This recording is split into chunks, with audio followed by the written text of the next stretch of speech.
Well, the Student and Exchange Visitor Program is administered by Immigration and Customs Enforcement, which is our basic immigration interior enforcement agency.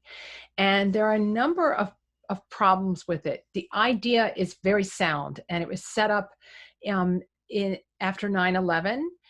But the idea existed much sooner than that, when there were some terrorist attacks that occurred, and the government realized that they had no way to track the people who had been admitted from abroad on student visas. Everybody knew that there were lots of them, but there was no centralized way of keeping track of them, counting them, knowing if they were still pursuing their studies or what.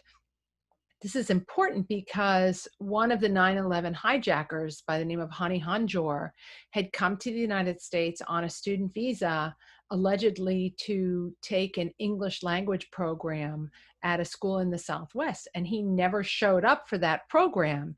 And so if the government had been alerted to that, they would have at least had the opportunity to to look into him and his background and what he was really doing in the United States and try to find him. They would have been on alert, and they might have caught him before because he was here for a number of months before the 9/11 attack and had encounters with law enforcement and so on. And I say ICE has the opportunity to do something because that's one of the big problems. There are two main problems with this program.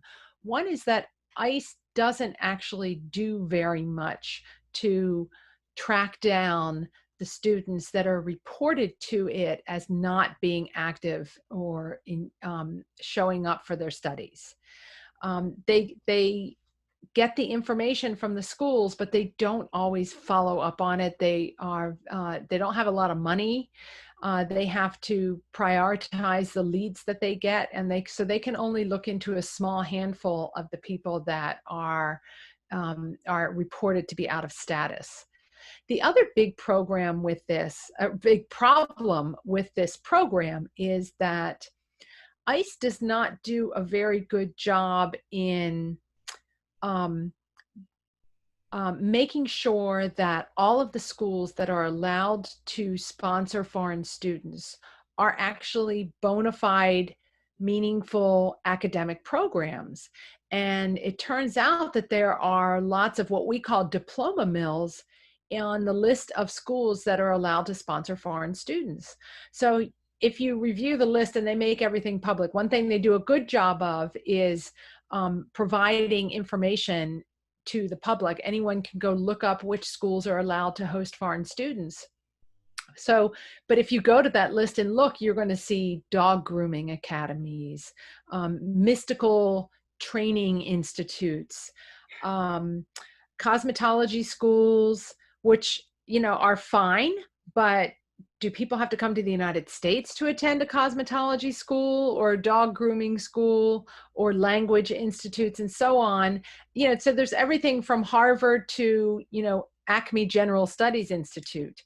And what's been discovered is that there are, we think, tens of thousands of students who have come to these diploma mills, been issued student visas to come study in an institution that is basically an office suite in a building, not holding any real classes.